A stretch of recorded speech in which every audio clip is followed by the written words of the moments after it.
ఆగండి.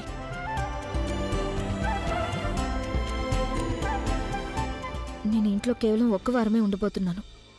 ఇవన్నీ చేయాల్సిన అవసరం లేదు. అవన్నీ నాకు తెలీదు. నా దృష్టిలో ఈ ఇంటి కోడలు ఈ ఇంట్లో ఇప్పుడు గృహప్రవేశం చేస్తుంది.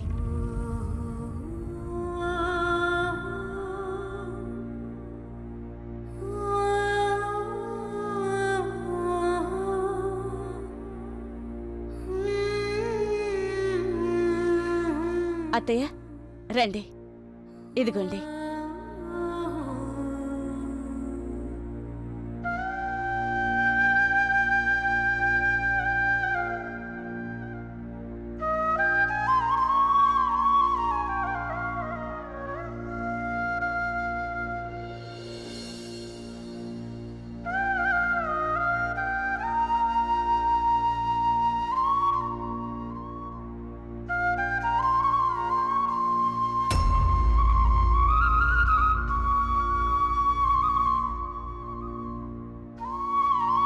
గోవిందయ్య గారు,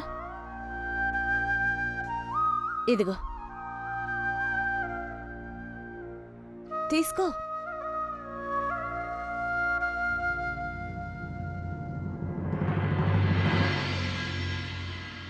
ఇక నువ్వు లోపలికి రావచ్చు.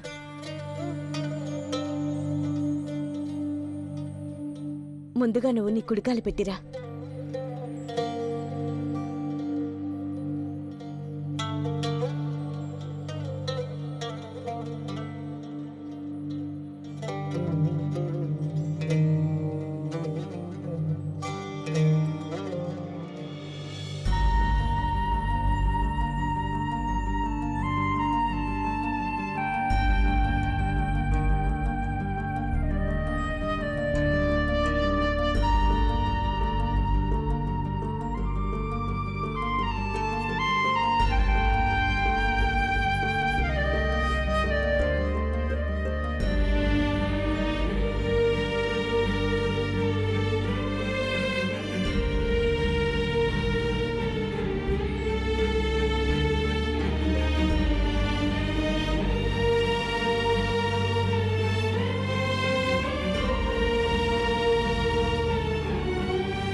అరే రే రే, ఆగండి ఆగండి. మీరందరూ ఎందుకలా పరుగులు పెడుతున్నారు?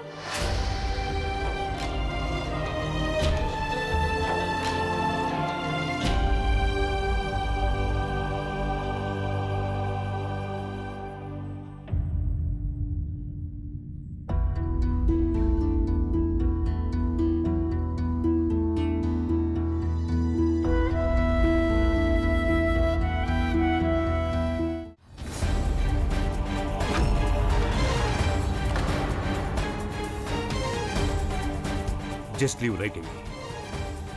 నీ కారణంగా నా కుటుంబం మొత్తం చెదిరిపోయింది. ఫాతిమాకి ఎంతో అన్యాయం జరిగింది. ఆ గిల్టుతో నేను నా కుటుంబం మొత్తాన్ని పట్టించుకోకుండా వదిలేశాను. కానీ నువ్వు నాకే నమ్మక ద్రోహం చేశావా? కోపంలో నేను ఏదో ఒకటి చేసే ముందే వెళ్ళిపోయి కనిచి.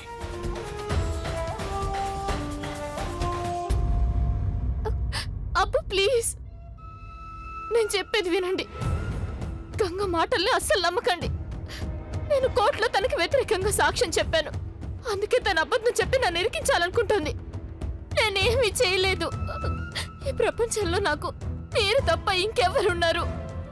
ఒకవేళ మీరు కూడా మొహం తిప్పుకుంటే నేను ఎక్కడికి వెళ్తాను చెప్పండి? అందరూ నాకు అగైనెస్ట్ గా ఉన్నారు. జోయాని ఈ ఇంటి నుంచి బయటకు పంపించేయంటున్నారు. కానీ నాకు తెలుసు మీరలా ఎప్పటికీ చేయలేరని. మీరు నా అబ్బు కదా, అలాగే నేను మీ కూతుర్ని అబ్బు. అమ్మి తన చివరి క్షణాల్లో ఉన్నప్పుడు మీరే తనకి స్వయంగా మాటిచ్చారు. మీరు ఇక జోయాని ఎప్పటికీ ఒంటరిగా వదిలేయలేనని మాటిచ్చారు. మీరు నాకు తోడుగా ఉంటానని అన్నారు. నాకు బాగా తెలుసు అబ్బు, అమ్మికి మీరిచ్చిన మాటని ఎప్పటికీ తప్పరని. దయచేసి నన్ను క్షమించండి అబ్బు. ప్లీజ్ నన్ను క్షమించండి. ప్లీజ్ నన్ను క్షమించండి అబ్బు. ప్లీజ్ నన్ను క్షమించండి. జోయా, నువ్వు చెప్పేవేవి నేను విందచ్చుకోలేదు. వెళ్ళిపోయి కలిసి నేనేమి చేయలేదు, నన్ను దయచేసి క్షమించండి అబ్బు ప్లీజ్. వెళ్ళిపోయి కలిసి వెళ్ళిపోయి కలిసి వెళ్ళిపోయి కలిసి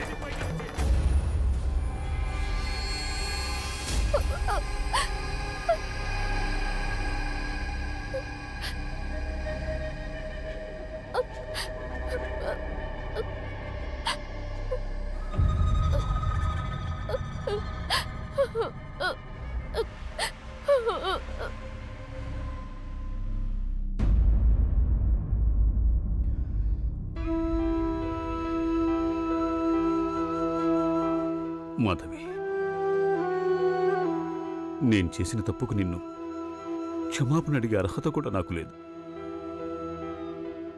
నేను చాలా పెద్ద పొరపాటు చేశాను మాధవి. దానికి సారీ చెప్తే అది చాలా చిన్న పదమే అవుతుంది. నీ మనసు నేను చాలా బాధ పెట్టాను, అలాగే నా కొడుకును కూడా. నీకు వీలైతే క్షమించు మాధవి. ప్లీజ్ అలా అనకండి. నన్ను క్షమాపణ అడగాల్సిన అవసరం మీకేం లేదు. జరగాల్సిందేదో జరిగిపోయింది.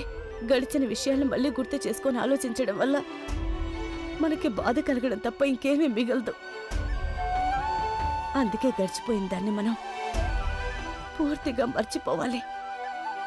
పాత విషయాలన్నిటినీ మర్చిపోయి మళ్ళీ కొత్తగా మనం ఒక కొత్త జీవితాన్ని మొదలు పెట్టాలి.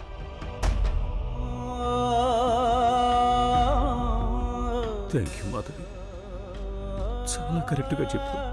గడిచిందంతా మర్చిపోయి మనం కొత్త జీవితం ప్రారంభించాలి. ఈ విషయం నాకు ముందే తెలుసుంటే బాగుండేది. గోవిందయ్య గారు, నాకు మంచినీళ్ళు కావాలి. ఇప్పుడే ఇస్తానున్నమ్మా.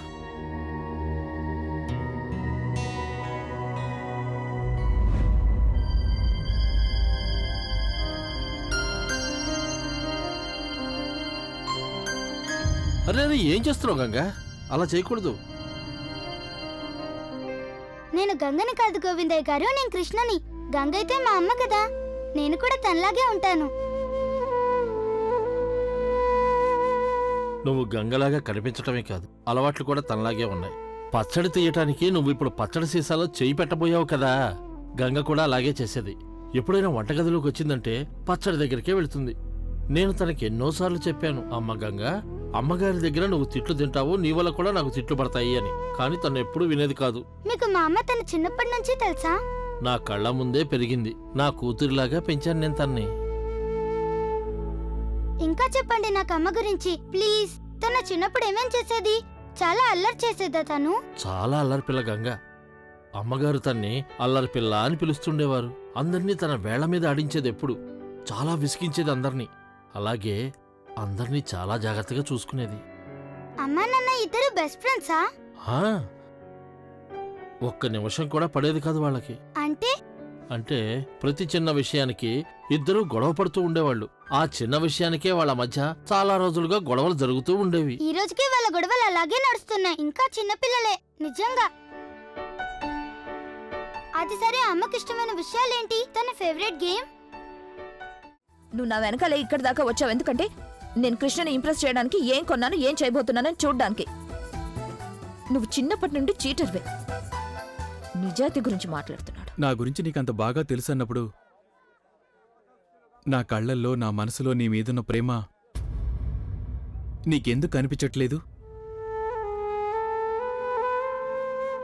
నువ్విది ఎందుకు అర్థం చేసుకోవట్లేదు గంగా? నేనిప్పుడు చేసేవన్నీ నేను నీకు దగ్గరవటానికే. గంగంటే కేవలం గంగే కాదు, ఈ సాగర్ గుండె చప్పుడు.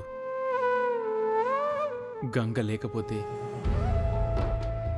సాగర్ కూడా లేడు.